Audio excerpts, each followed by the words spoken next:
everybody. Thank you for being here still, 12:30 at Toylanta. I know we're all have had an eventful, fun weekend. And glad to see everybody. Glad to do this for how many years in a row we've done this. It's been quite a while. So happy to do that. First, I want to let the guys introduce themselves. From Four Horsemen Studios, I'm Big Dub. I think you all know me. Probably all know them, but let everybody. Well, we have Len with us, so yeah, let's let everybody introduce what your role is with the studio. I think that'd be good. Jeremy Gerard, I'm the Director of Sales and Marketing for Four Horsemen Studios. I'm George, Studio Director. I'm Len, Project Manager. Oh yeah, that's right. When I ask Len, we just get to stare at him, and he says, "Don't worry, I remember. I'm ready. Now I'm good." I feel comfortable this time. Yes, good. I'm prepared for this. So I think one of the things that has been exciting last year and this year is when we got to talk. We got to talk at kind of a milestone moment for like cool things that you guys are doing. Last year, having Bayathere being seen by folks here, and then this year with the RPG and your most successful dollar amount pledge Kickstarter ever in company history, which I think is, A, congratulations. I think we all are happy about that. And B, also because, you know, Four Horsemen Studios, one of the early Kickstarter action figure, you know, a thing that is now, has some, like, you see quite a few of them. But that's a journey that you guys have taken and have helped pave the way for a lot of the other great companies that we see here that now have an opportunity to bring their ideas to reality. So I'm also, I think congratulations is in order when you see lots of people get their things out for the company to help pave the way for that. I think is also a tremendous testament. So just thank you guys for that and congratulations for that milestone. I think first question for me would be just some interest about how this has been different from a lot of your other work, because you're making things that you don't normally make or haven't traditionally made with the book materials and the RPG, and you've gone to different types of shows and met different people. So I think just kind of starting there, like what's that experience been like? Well, I mean, I can attest to what was done in the past, because I'm relatively new in comparison for the exact question. But it's been a different process on many things, especially when it comes to the game, because because mainly we're working with some outside sources we haven't really worked with before, not only like manufacturers, but also talent. We brought in some people from what we would call the outside to help us, with art and different things to bring you guys a really rich and vibrant book of like an experience worthy of the line that has been around for over 10 years. I think that's been different, right? Because everything we've always done has been really in-house as far as the action figure line goes. That's mainly what I've been doing, like kind of juggling different like creatives and people to gather the assets to make the whole world come alive in RPG format. Len's kind of underselling a little bit about what he's done on the game campaign, because obviously all the action figures and action figure related items that are part of this, we're running those through our factories that have been doing our lines for a number of years. But with all those other items, like the printed materials, like the game dice and the miniatures and everything, we had to look for other types of partners, at the factory level that could do that. And we got a great partner that's been able to do that. Len's been managing that relationship, and a lot of the cool stuff that's in the Kickstarter is directly from Len. There have been times that I've said like, hey, we need a new dice set to unlock, and that's really been the guidance, and Len has really worked that relationship to see what the options are, to see what we can throw in there. That awesome Necronominus dice set, that's something that Len put together with those partners. So to answer your question, a lot of the times with the action figures, everything, even though we're doing new things and new parts and stuff like that, there's a known factor because we're making things that are similar to things we've already made. With this, we've had to really stretch and figure out how we're gonna deliver some of these other items. And the answer of finding the great partners that Len has had for that is really gonna help us to deliver everything beyond the figures at the same level that we deliver the figures. I think it's unique that each of you, I think, true for you, George, as well, are folks that were fans and new folks in the studio and then have come to work in the studio from whatever other ventures you may have had. And I'm curious, Len, with, you've been our friend for a number of years, and you've done lots of great work in the customizing world, and the print and you did versions of that where you had different creative people that you would bring together to do whatever project that you were doing out of your previous studio. And did that help in now doing this at a more commercialized level but it's the same kind of thing? Like, is Right. that did you draw on some of your experience in that world? Yeah, I mean, it's really just a series of many projects that I've done, with what I've done before, especially with, if anyone's not aware, I was formerly, my full-time job was screen printing, and broader, I made like apparel, and every single job's a project with a deadline, hard deadline, soft deadline, so I've been doing that for years. I felt comfortable transitioning to this because you're procuring assets from outside places and making them come together to work. And it really did mesh well with that when I started working. And I don't know, how much of this is whose influence or whatever, that doesn't matter, but I have noticed, like, starting really at Legions Con, I think, more and more of the, I always call it the Snickers bar at the register, right? Other supporting, like, ancillary things that we like. I mean, because often cases, it's like, okay, like, yeah, impulse buys. Because I have all the figures, and I've pre-ordered the figures that are coming, so what am I gonna buy if I see you guys? Like, well, maybe nothing, because I actually have it all. And now there's, every time I come, what new pen might be here? Like, I'm excited for that. Or that, like, I love the Georgia sticker, right, that you guys have. I think that stuff is really cool, because no different than world building in the action figure line of the RPG line. It's world building in the collecting line. I mean, you've all been to Lynn's not been to my house, but it's not my fault. You've all been to my house. We build the way we display our collection that same way, where we've got all kinds of little things. And I think I've appreciated seeing that, like, especially the last 6 months, hot sauce and, like, I know they're little novelties, but, like, little novelties people like to be able to pick something up for $10 sometimes. The rise of that, I think a lot of people have. It always seems like I see people carrying around. That's all him. Yeah. I'm gonna call you Snickers from now on. No, George. Hey. No, that's all him. He's always got these cool ideas of, like, extra fun stuff that we can do at the registers. Like you said, the hot sauce and stuff. And Yeah. the reason you're seeing more of it is because now Len's here, and I can be like, Len, can you make this? He does that. I love that stuff, and I passed on the sausages hot sauce challenge. You did not pass on that, I think, course not. Legion's Con. Yeah, How you could were. I? Yeah, the sausage king. Branded sausage, I have to eat Well, it. but like with the hot sauce, so in the room, you've got 5 hot sauces, right? And there are different levels of heat. Do you start at the lowest level or the highest level?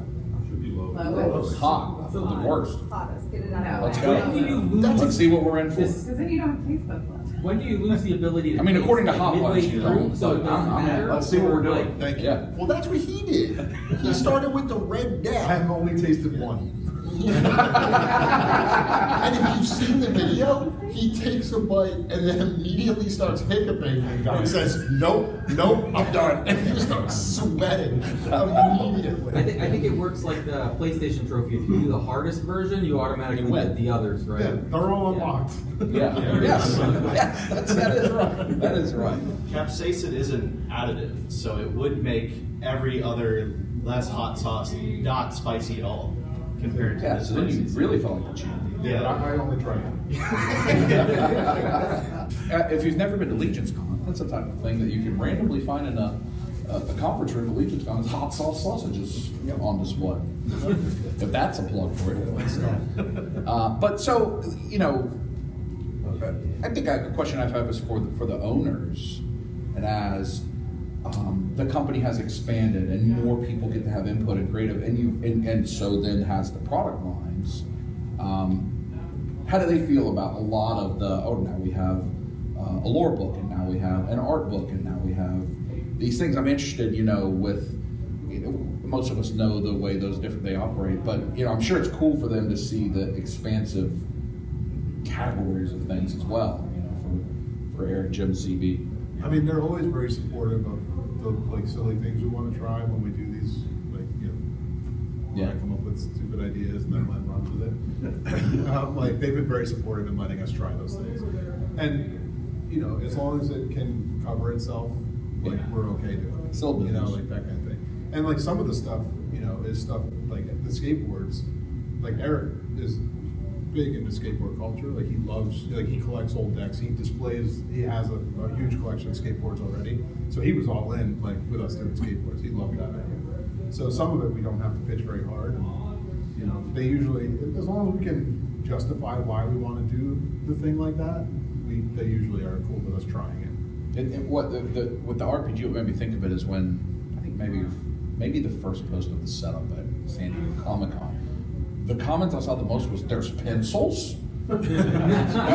All this stuff. Everyone loves the pencils. There's pencils, and I'm like, that's, what more can I get? What more can I get that I don't have? And I mean, that's a testament. That's a positive thing. It's a testament. But so as we get into the RPG campaign, and there's lots of different things with the standees and the pencils and the dice and all these different things. But ultimately, the game itself is what this is about. Right? It's about bringing the world of Mythos into tabletop gaming for folks that are into that, which has a huge correlation, I think, to many people. So, designing that and getting a rule book together and all of that stuff, the actual creation of that, I'm sure it's a very different creative process than sculpting figures, painting figures, figure that out. So that's, and I know, because I know, but different arms of the studio and outside people are contributing to that. But, hopefully everybody's got to celebrate this win, right? This good thing. So that kind of thing, as you're preparing to try to get into gaming stores and places you're not, everybody's job has a new shade to it, right? So can we talk a little bit about that, the physical game itself? I mean, it's so different than doing the figures, because doing the figures, it 100% starts with Eric. Eric is the driving force creatively, behind all of this. So with the game, there were a lot more people at the table from the earliest stages that had to comment and contribute on the different aspects of the game. One of the things that I've even seen comments where people say, I've seen people say oh, it seems like there's a really big focus on the figures and not the game. The figures are part of the game. That's really what we wanted to do here, is we didn't want to say, we were going to make a tabletop game and, we're also going to do some figures because we're a toy company. We wanted the figures to have a meaningful role in the game, a play mechanic in the game from the very beginning. And that's something that we talked about in some of those early conversations. So it has been interesting to say, okay, at a game level, what are the base elements we need? We need a core rule book, we need some dice sets, we want to have a beginner box. So building out kind of that list of SKUs, and then just like we did for the game by starting with compatibility with the 5th edition of the world's most popular role-playing game. That's what I've been told to say from a marketing standpoint. But just like we started with a platform and then said, how do we make it mythic? That's what we did with the SKUs too. What do we need baseline to make this a compelling, very fun playable game? How do we make it more mythic? So that's been really, really enjoyable with this. I think I'll be interested to see as it releases, because you see a lot of, and I've even asked you myself, are there going to be, are you going to stat out Atlas? Are you going to stat out those that are playable? That's a lot of folks that are the figure fans want to go play their favorite. They want to play a video game and be character A. They want to play this game and be character A. But the tabletop game usually is give me some stuff that I can turn into Big Dub the Rogue. That's what I want to do. That's what a lot of people in that world want to do. They want to have these in essence, standard. They are playable, but an NPC type character that they can then say, well, I know you said this with the player pack, but what I'm going to do is I'm going to take this orc head and I'm going to put it over here on this dwarf, and I'm going to introduce whatever I call it, and that's what I'm going to lead on a campaign. I mean, I am fascinated to see that start to come to life once it's tangible. I was fortunate enough to play in the game at Legions Con, and I can, for those of you maybe if you're not a tabletop gamer, when Cameron flips the map over and we have our figures now that we're using. Obviously, I'm a bit sillier than most people, but I've got my guy and I'm throwing things now, things that you can't do with a mini, even a really nice well-painted. You can't make them hit the guy, right, or pose him up, and that was fun. That was a lot of fun. I think you're getting a lot of that kind of feedback from that. Yeah, when Len and I were at a show called Gamma in Kentucky a few weeks ago, and it's a trade show for the hobby games industry. And when we would talk to hobby game shop owners, and if you're a hobby game shop owner, you're a gamer, because you don't open a game shop unless you love gaming. And we would explain to them this mechanic, and we'd say, like, because everyone understands that plays, tabletop role-playing games, that 1-inch grid map, and you've got your miniatures that you're moving along the map. And when we explained that when you get to that boss level battle, we call that a mythic encounter. So you swap your 1-inch grid map for a 4-inch grid map, you swap your miniature for a fully posable action figure, and every single time we would say those words, swap it for a fully posable action figure, and their eyes would light up. Because that would be the moment of realization where they would say, oh, that's a mythic encounter. That is a genuine difference in this game here. Being able to pose your character, use the spell effects, as you mentioned, have that hammer blow ready to land, seeing the map before you kind of come to life, that's a really unique thing. And then beyond that, if you've ever played a role-playing game, whenever other members that are doing their thing, it's their turns and stuff, you're kind of sitting there, right? Having that little figure in front of you as hand candy is that's a lot of fun. So the reaction we got was absolutely wonderful. And this is all before we start showing the modularity of the figures. Because to your point, just like in a role-playing game, you can customize your character to what you want to play, to whom you want to play. You know that with our action figures, the possibilities are essentially limitless in terms of mixing and matching these parts, or Len comes from the world of 3D printing with Wolf King Customs, being able to add even, 3D printed parts, custom parts to really tailor it and paint it to your specifics. That's a super cool aspect of this game, and I think it's going to give players more ownership of the parts they're playing and their characters as well. At the same time, we have heard many fans, like you hear this all the time, people want to know, what is this character's stats? How does this particular character stat up? Can I play them? The answer is yes. We will stat up some of the major characters, if for no other reason than it's cool. Do you remember those comic books, like the Who's Who in the Marvel Universe and stuff? Oh, yeah. I just love those. That's almost what I think this is like, where it's like, I just want to see what Gorgo's stats are, or Searcher Guard's stats. Oh, yeah. You gotta do that. Yeah, you gotta have the Royal Rumble at some point. And Bayethir's got it at some point. It has to. It's just infinity and everything. Just swoop down. I think the creative aspect of it, which is already so ingrained in a lot of almost everything you do, where not just the creation on the company side, but the creation on the fan side, I think just becomes so much more than that. Our daughter plays a lot of the most popular game, and never ever will she take a pre-rolled sheet. I mean, even as like a 6th grader, she's like, no, I'll make my own thing, and she's gonna draw it, and that's the way she wants to play a game, and many people want to play a game like this. So I think the creativity, the what do you call the customizing room at Legions Con? What's the proper name for the room where all the community room is going to see some explosive growth in certain areas. Yeah. I certainly hope people are ready to scan heads, because I think that's going to become a thing that's more and more. So I'm excited for it now.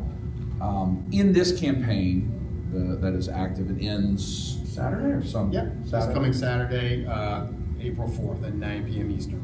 The 28 is it a 28-hour series of live streams leading up to it that I heard you were committing to all 28 hours. Is that Oh, true? not 20 minutes. I will do my best to pop in on every one of the individual broadcasters that are live streamers that are doing it, but there are precious few that can do 28 hours straight. I am not.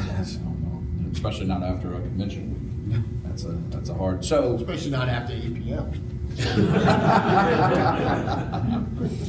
But so in this active campaign, there is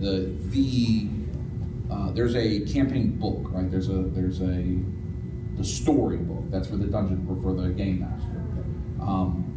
What are our plans after that? So if I get this and I'm happy about it, I've got it, and I get my party together and we play through it. Let's say this comes out at the end of the year.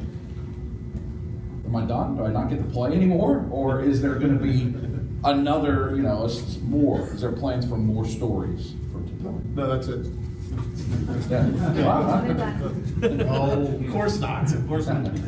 No, I mean, you want to take it or you want to? I don't know what I can say. I asked that because I'll take this one. Mike. yeah, I think I asked because the way that releases is it's not going to be there's a pre-order and it's 3 years for another No, thing. no. It's a different type of thing. We're already working on the follow-up. So, and I've answered this question multiple times this weekend.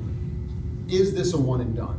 Is this a novelty type product where it comes out, everyone gets to play this kind of one shot in Mythos, and then you move on to just doing your regular figures? No, this is something that we have long-term plans for, not only with the action figures that are associated and under the role-playing game brand, but all of the gameplay materials, like different modules, different adventures, different gameplay items. We very specifically set this game during our first major story arc, which is the Rise of the Dark Four.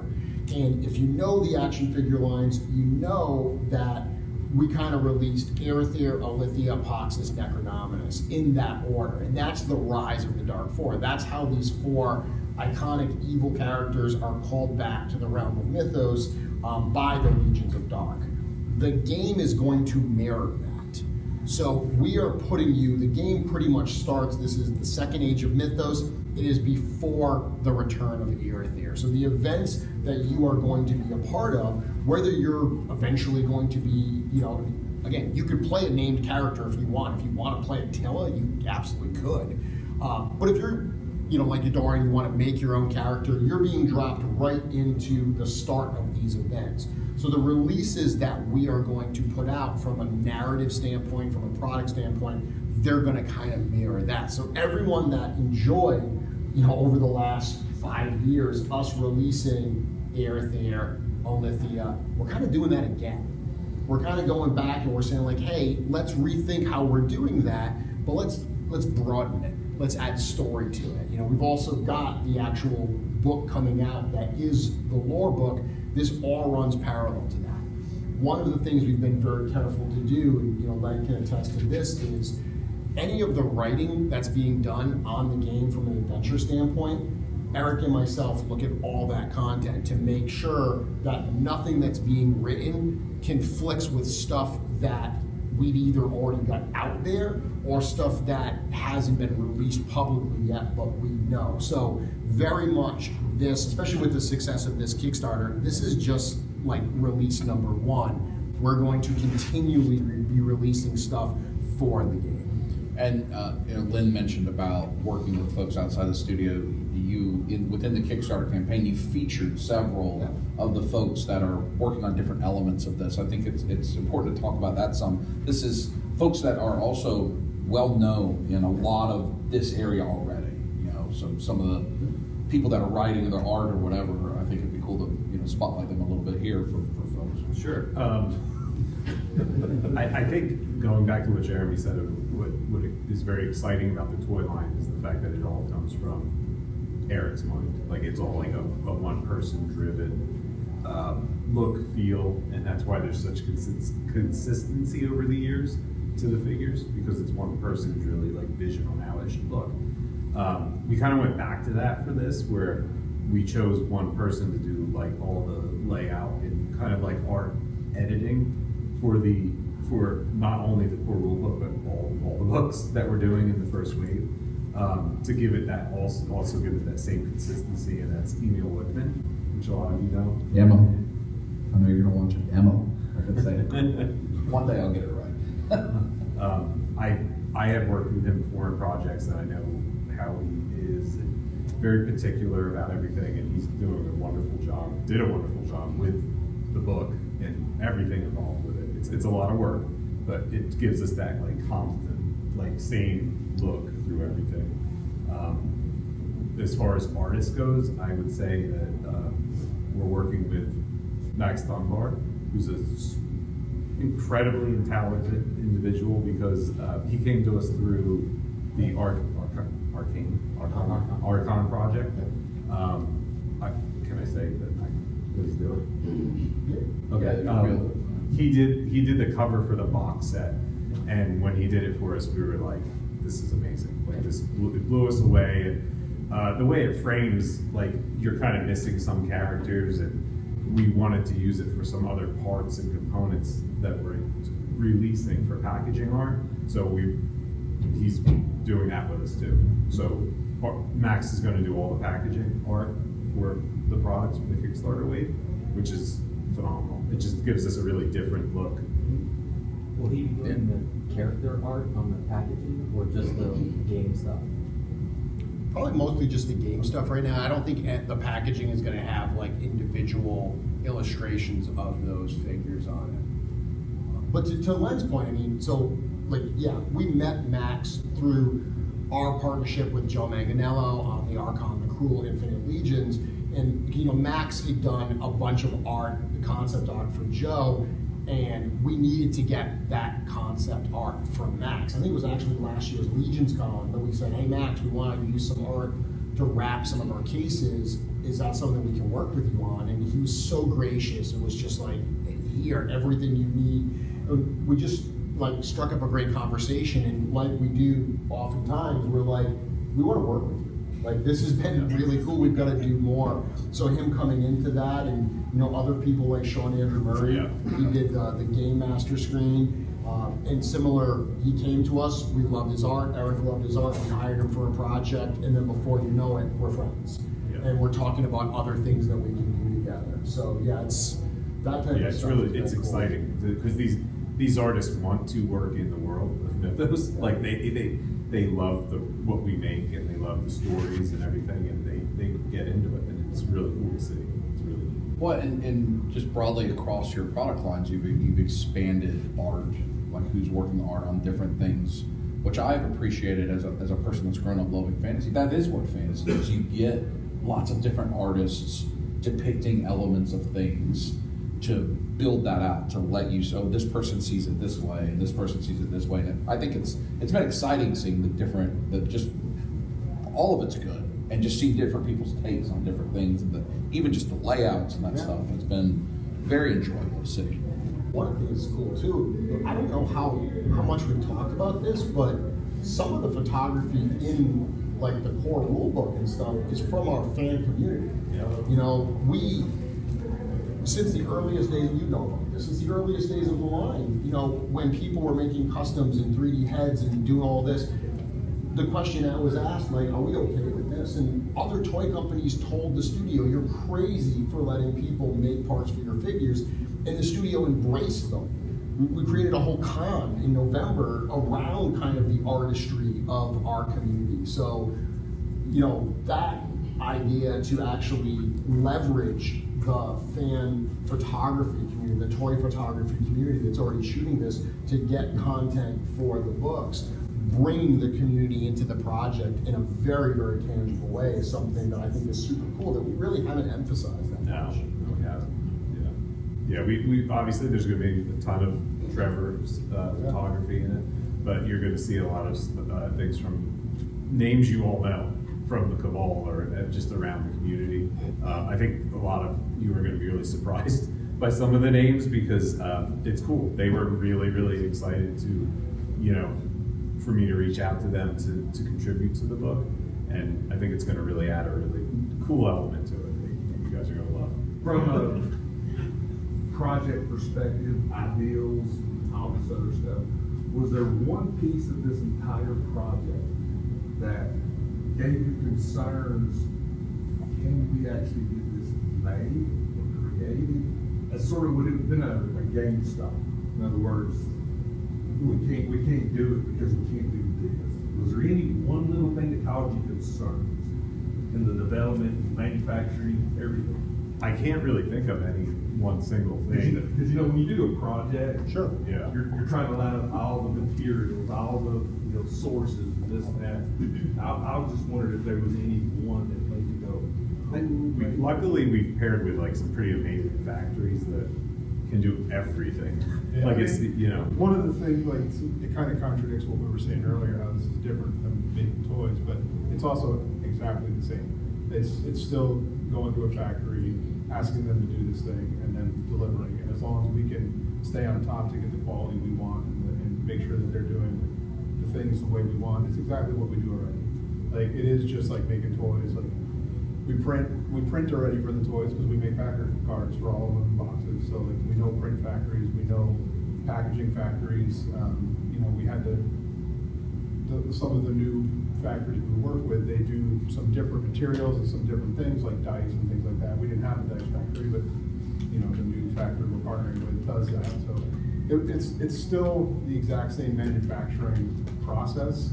It's just some of the elements are smaller or bigger or slightly different things like that. But we're already working on a book that Jeremy put together, so we're already doing book layouts. So it's kind of all the stuff we've been doing for all the years, and just in a little bit of a different form. So there's not really that much that should cause any kind of hiccups for us like that.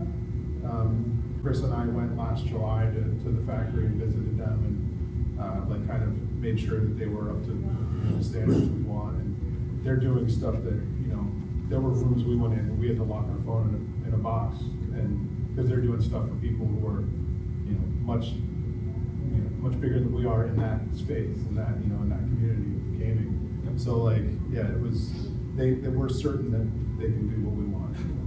There have been times where Len has said, can you do this? And not only do they say yes, they say, here's 5 examples of how to done it. And they'll ship us the samples. And here's stuff you haven't even thought about for doing it. Yeah, it's great. Yeah. That's a good point, is having an idea and then taking it a step further where you can do this and you can do that. Yeah. So not only have we thus far not encountered kind of a roadblock where we have to swerve, choosing the right partners has really, I think, elevated what we're going to put out there. Yeah, I mean, they're showing us things we wouldn't even have thought to do. Like, there's, I don't know. I was gonna say stuff. I don't know. Yeah, it's close, right? Whatever. So there's box, they sent us, we were asking for dice samples or something like that, and they would send us this box, and the box, as you open it, it flips the graphic on the top, and it becomes a new graphic, and so there's things that we were like, wow, we wouldn't have thought to do some crazy thing like that. We didn't even know it existed, and they're showing us samples like that all the time. So I mean, it's definitely been we're learning new things from that different stuff that's outside of the action figure thing, the action figure world. So it's cool, and they have tons of ideas for us, and it's been great working with them. Yeah. Like the slipcase. We've got the beginner box, we've got the core rule book. One of the ideas that they showed us, hey, have you thought about this? Was, and we ended up doing it as a stretch goal, is like a deluxe slipcase where both of those items are contained within it. It's just stuff like that where they've done this so many times, and it's not a pre-built it has to fit in here. Everything is custom manufactured to what you want to do. So they're presenting the ideas and the possibilities, and it allows us to kind of almost ping pong, Matt's term, ping pong off of the factory to create what's right for Mythic Legions, the role-playing game. Building off the back, if the game, people get the game, people love it, there's, it's successful, you guys continue to put out more additions and add-ons to the game, do you think that there would be an avenue for you guys to maybe create a movie or a cartoon or a TV show off of the backbones of that? We've had conversations with students. Part of part of the thing with, our brand is we want to make sure that anything we go forward with is right for the brand. Hollywood's a very interesting place in terms of the way they want to take properties Right. and make it fit into Hollywood. And to Len's point earlier, this is Eric Treadaway's vision, and we're not going to compromise Eric Treadaway's vision of what Mythic Legions in the realm of Mythos is, just to check a box saying that we have an animated show. But we would be lying if we didn't all think it would be awesome to see a Mythic Legions like entertainment. Yeah, we want to break deeper into the world of entertainment because just like we say, we make the toys that we want to have on our shelves. We would love there to be the type of series that we love that's around our story and our characters. Like it would be cool definitely to like do something along that lines, because again, like you said, you guys make the stuff that you guys want to collect, and a majority of us that buy your stuff are all in that same age group from like the late 70s and the 80s and everything. It would be cool like to create like almost like a very Saturday morning-esque cartoon that really hit you in the feels. I agree. There's a lot of expansion. Just even Cosmic comes out when was the G-Con? Was it at a G or was it a mid-year? When was the reveal of Cosmic? So Cosmic was revealed while the guys were out at PowerCon, wasn't it? Yeah, it was out at PowerCon. It's 5 or 6 years ago. Yes, it was. So we revealed the Cosmic Legions concept at the virtual Legions Con in 2020. So that's when that was revealed, and then the following year in 2021, I believe it was September, we revealed the actual wave, Valkatar Book 1. That was revealed while they were out in a hotel room at PowerCon. And I believe Krampus was holiday 2020. Yeah, Cosmic Legions and Infinite Legions were introduced in the same calendar. So last year the Mythic Legion celebrated 10 years. Yep. And the first 5 years of that 10 years, that was it. It was Mythic Legions. And in the second 5 years, it is now Figure Obscura, Infinite Legions, Cosmic Legions, Role-Playing Game, Hot Sauce. Dragon. But it's the expansion of the world is certainly obviously in the playbook. It's in the roadmap. So I agree. I think we'd all love to see some form of come to life medium, whatever that may be. But I think it's important not compromising the bid, because everything you do is that. It is So true this is to on what you. it is. Somebody here needs to go get a job in Hollywood, become an executive producer, and then come back to us. Or We're in the Hollywood of the South right just now. get a stop motion expert. I'm surprised. We probably have that somewhere in the community. You have a question? Yes, I actually have 2 questions. Go ahead. So the first one would be, we've spoken a lot about like the most popular role-playing games. Yep. We can say Dungeons and Dragons. There we go. So my question is, will there be like some free like online support for things like blank character sheets or like PDF that we can download, or even pre-filled character sheets, like if you have someone join a table and you just want to hand them a pre-filled one? So that was my first question. Second one is, are we thinking about a Cosmic Legion version of the RPG? Speaking of Slow down Cosmic. there, Don't we have a sheet already online? Yeah, we do. Yeah, we have a blank character sheet. So do you want to talk about downloadable assets? Yeah, no, I mean, I don't want to monopolize the conversation. I tend to say something.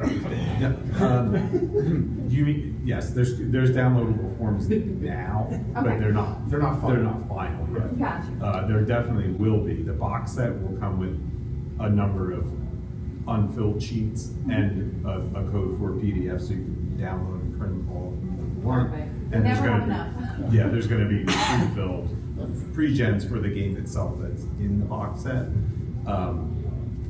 Well, the rest of were you asking about VTT? Or was No, I that? was just saying for like, are we also thinking about like a Cosmic Legion version of Yeah, the role-playing game? Go ahead, Jeremy. You talk. You were about to get in trouble. I see punishment was coming. No, I mean, Jeremy Gerard. so Mythic Legions is twice as old as Cosmic Legions is, it's had all that time to build up the fan base. Now was the right time. It took us 10 years to get to the right time to do it. So if this is, continues to be successful, because it already is successful, if this continues to be successful, it opens up the door for other properties like Cosmic Legions to follow suit. We've barely scratched the surface of Cosmic Legions. It's no secret that Mythic Legions is a lot more popular than Cosmic Legions. Makes total sense because it's got a bit more history in there, but there's a lot of stuff coming for Cosmic Legions this year alone. We've got a lot of cool plans for Cosmic to really open up some more of that universe. So I would be thrilled if a couple years from now, we're sitting at a panel here talking about our, Cosmerium expansion for our role-playing game publishing. I think the VTT though is something to talk about. Yeah, no, I'm asking you about it. Yeah, good. Yeah, great. That one should be for sure. Alright. Okay, so we've actually been talking for a long time to different VTT providers, looking at different options. Because it's Virtual tabletop. So it's definitely been on our radar since the beginning of the project. Once we started really diving into the project, everything involved with it, we realized that VTT was a very complicated space to be in. Not to be in, but to develop. We actually did talk with some really amazing people that specialize in VTT, and it is on the radar without a doubt. We decided as a team that for the Kickstarter to keep it a little simple and not offer it right away, but now, of course, seeing the success that we've had, we're going to go full force into it. I can't really say who we're talking to, but we talked to a very, very well-known, very reputable company to handle the VTT assets. So if that's something you're interested in, and it's something that you play with your friends, be ready for it, because it's going to be really, really nice. And for those that don't know, you can play this game. We all think about playing role-playing games in that traditional 1980s Stranger Things sense, where you and your friends are all around a table with some cool snacks and everything, and you're playing the game.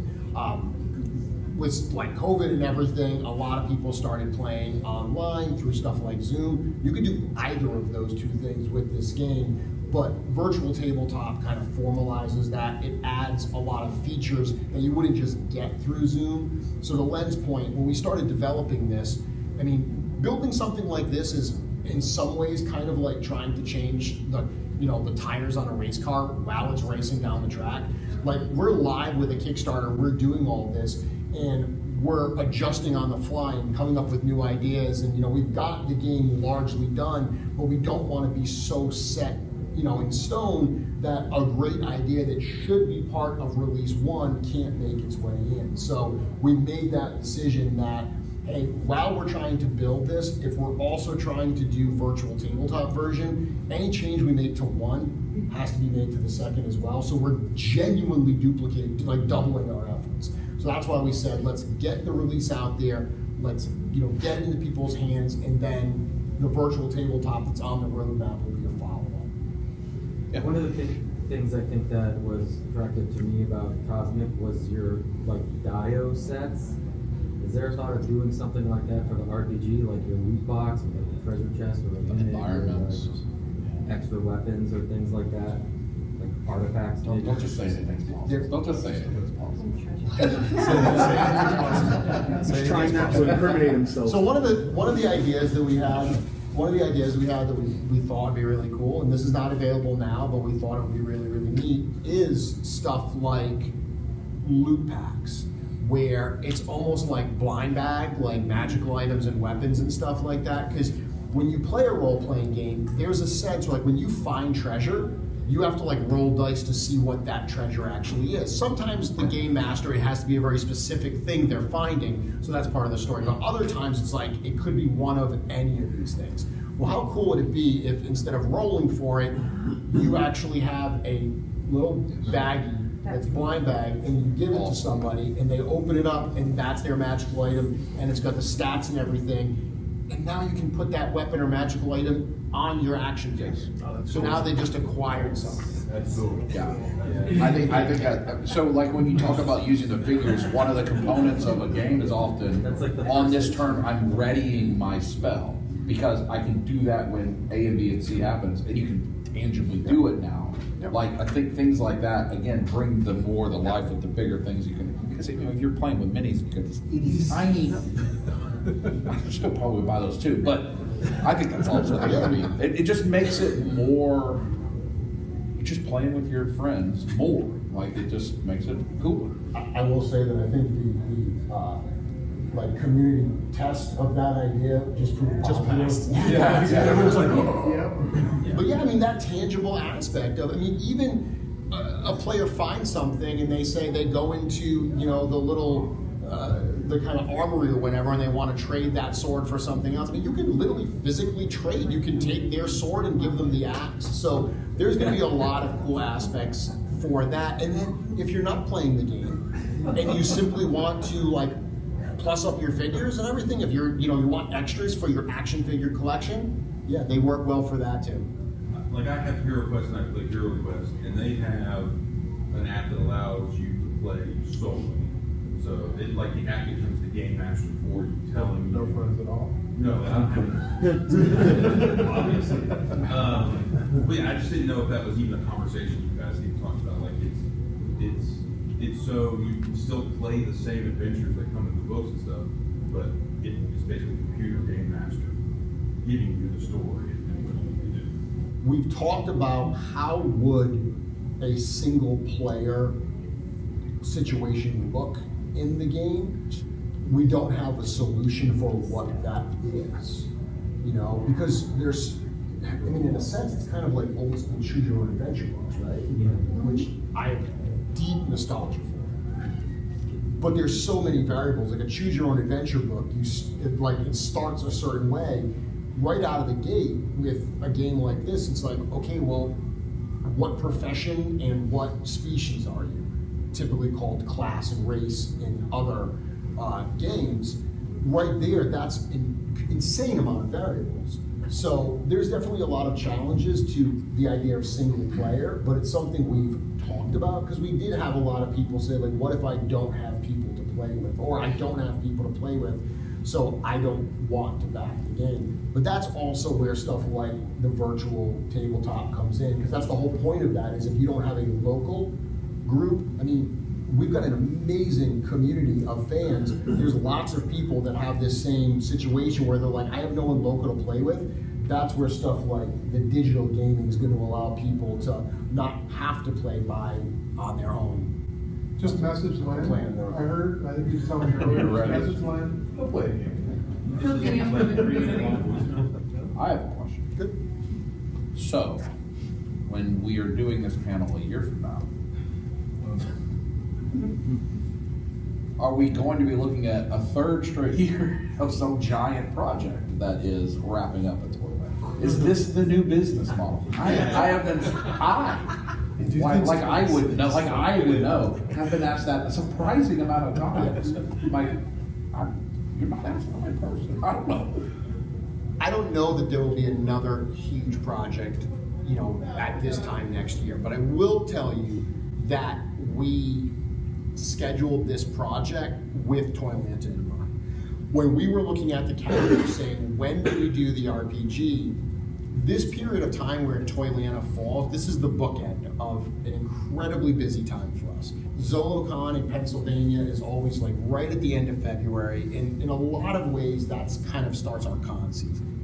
And then, you know, we've got stuff in the middle there. Last week I was in Michigan for Muskegon, for Muskegon in Muskegon, Michigan, and then it ends with Toylanta. So having that bookend of ZoloCon and Toylanta, which are such great shows in some different markets, it gives us this unique marketing and outreach opportunity to say that if there is a big project, this is where we want to be able to shine. Last year, having Beth here, the amount of people that came up and said, I wasn't going to back this dragon, but seeing it in person, there is no way I cannot back this dragon.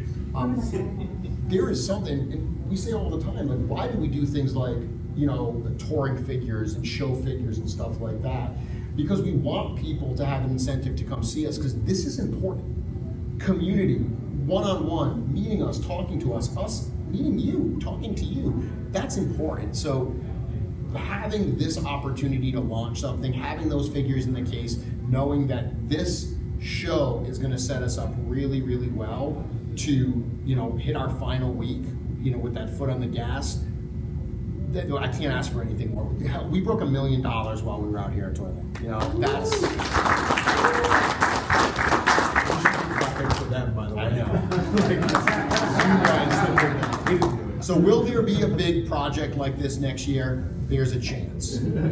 Chance. So you're saying there's a Anything is chance? possible. Anything is possible. Well, I think as to what you're talking about, one of the things that I think you should everybody should be recognized, but you're helping facilitate this as a studios as the world changed six years ago now. Wow.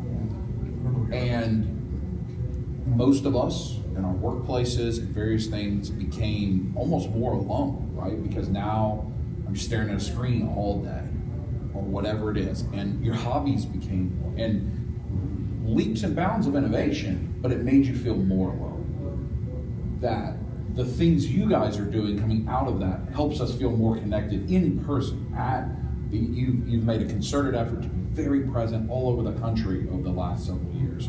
You're making products that encourage us to interact with each other, and not just, I've made a free-to-play app that might make a whole bunch of money, but would just make you feel more alone. And I applaud that, because that's our hobby space, our community space needs more reasons to see each other and connect. And I mean, I have friends in this room that do not live far from me, that the only time I see them is at a thing like this. And that's my fault. That's, you know, but life gets in the way. You get busy, you do other things.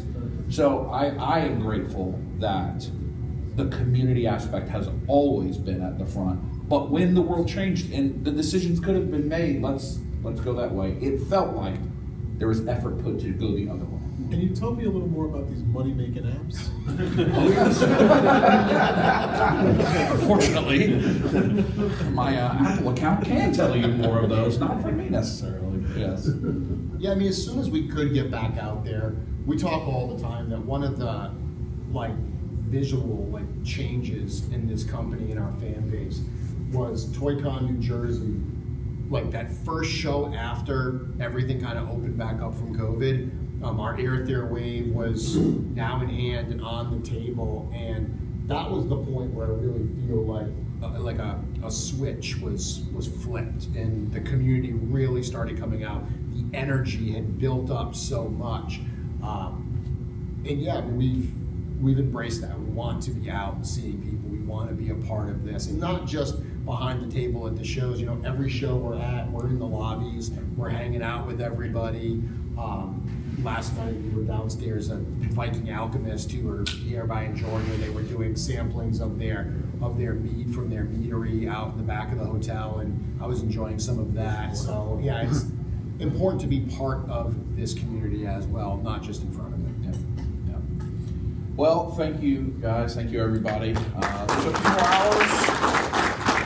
I don't know what time the show closes. A few more hours. There's still time if you haven't looked at the RPG display. Everything is out there except for the goblin, and